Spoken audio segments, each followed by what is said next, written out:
46 गोष्ट प्रेमपूर्वक हरिस्मरण. आपले पत्र मिळाले, मजकूर समजला. आपल्या प्रश्नाची उत्तरे क्रमवारी अशी.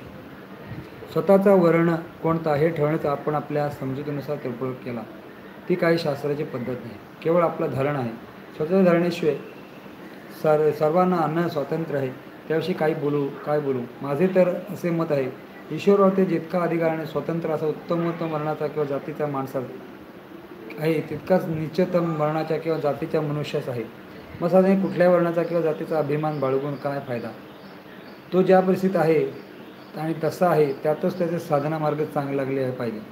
लोक जर त्याला द्विज मानत असतील तर त्याने द्विजोचित व्यवहार करावा, किंवा शूद्र मानत असतील तर त्याने शूद्रचित आचरण करावे. दुसऱ्याच्या हिताचा साधक होईल असे कोणतेही काम करता कामा नये. दुसऱ्या हितास बाधक होईल असे कोणतेही काम करता कामा नये. त्याला साधना असे म्हणतात. मी आपणास द्विजोचित आचरण करायचे मनाई का केली होती ते मला आठवत नाही. जर आपणास किंवा आपल्या परिवारजना द्विज सामान्याबद्दलची खात्री नसेल तर द्विजोत्तर शास्त्रकर्म आपण कशी कराल. आणि जर कुणाला शंका नसेल, सगळेच आपण खुशीने द्विज म्हणत असताल, तर मग आपण द्विजोत्तर कर्म का करू नये. म्हणून नीट मागचा पुढचा विचार करून जे योग्य असेल ते तसे करावे. यामध्ये आपापसात भांडणं होता कामा नयेत. जे काम करायचे ते प्रेम शांतीपूर्वक करावे. मला तरी असेच योग्य वाटते की द्विज बनण्यास नसण्याबद्दल शंका नसेल तर निमवर्ण स्वीकारण्यात कल्याणोच्छू माणसाचा जास्त फायदा आहे. उच्चवण्यात नुकसान आहे. नीच मानण्याचा फायदा असा की त्यात उच्चवर्ण असण्याचा अहंकार येत नाही. पुत्राचे सगळे संस्कार होतात, परंतु कन्येचे सगळे होत नाही. जन्मापूर्वी मुलगी होणार आणि मुलगा होणार हे समजत नाही. म्हणून जातकर्माच्या कर्मोत्तराचे संस्कार सगळ्याचेच होऊ शकतात. शेवटी विवाह आणि ग्रंथसंस्कार पण सगळ्यांचे होतात, परंतु उपनयन, वेदध्यान, गुरुकुलवास इत्यादी संस्कार कन्याचे होत नाही. संस्कार भास्कर किंवा गुह्यसूत्र या पुस्तकात याविषयी विस्तृत वर्णन आहे, ते आपण पाहू शकता. तसेच विषयातील जाणकार विद्वानांनी विचारू शकता. नाळ कापणे हे जातकर्माच्या अंतर्गत येते. जो काही बदल करायचा असेल तो घरच्या लोकांच्या संमतीने खुशीने करावा. पारंपरिक रीतिवाद तोडून घरात विरोध वाढवण्याचे शहाणपण नाही.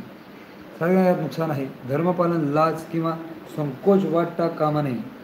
उलट्यापेक्षा रागद्वेष वाढवणारे काम म्हणजे धर्म नव्हे, हेही लक्षात ठेवावे.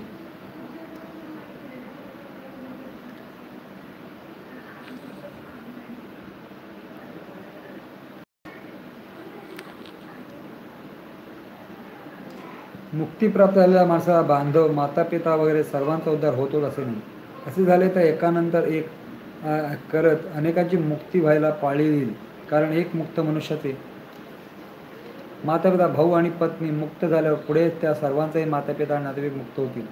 नंतर जे मातापिता वगैरे मग त्यांचे असे आनंदांबरे चालत राहील आणि सगळेच अव्यवस्था माजेल. म्हणून ही गोष्ट साधकाने परमेश्वरच सोडावी. त्याला जे योग्य वाटेल ते तो करतो आणि करणार. परमेश्वर सर्वांचा गुरु आहे. योग दर्शनात परमेश्वराकडे निर्देश करून स्पष्टच म्हटले आहे की पूर्वो शाममी गुरु पालनाना वच्छतेम धाम. योग 1:26. म्हणून त्याला गुरु मानणे सर्वात उत्तम आहेच. त्याशिवाय गुरुप्राप्तीसाठी परमेश्वरी प्रार्थना करण्यात पण काही नुकसान नाही. परंतु जे लोक म्हणतात की गुरुविना भजन, पण नामजपाचा त्याच्याकडे दुर्लक्ष करावे असे पाहिजे, तर ज्या ग्रंथात किंवा व्यक्तीच्या सोबतामुळे साधना मार्गच लागतो त्यालाच गुरु समजले तरी चालेल. या दृष्टीने पाहिले तर कुठला साधक गुरुशिवाय नाही. तर याचा दृष्टीने 24 गुरु केले पाहिजे होते. खरे देवाच्या कृपेने प्राप्त झालेला आपल्याला विवेक हाच सर्वात मोठा गुरु. जो त्याचा आदर बाळगतो तोच गुरुचा आदर करतो आणि त्याचा आदर न करणारा गुरुकृपेचेही वंचित होतो. संत दुसऱ्याने म्हटले आहे की मूर्ख हृदय न चेता जो गोजव गुरु मिलही बिरीचे सम. या उक्तीचा विचार करावा.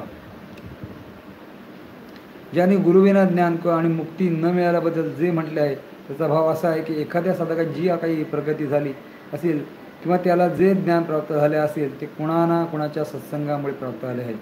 आणि ज्याच्या संगतीने त्याचे विश्वप्राप्तीचे मार्ग प्रगत झाले तोच त्याचा गुरु. आपण कुठला गुरु करायचा आपण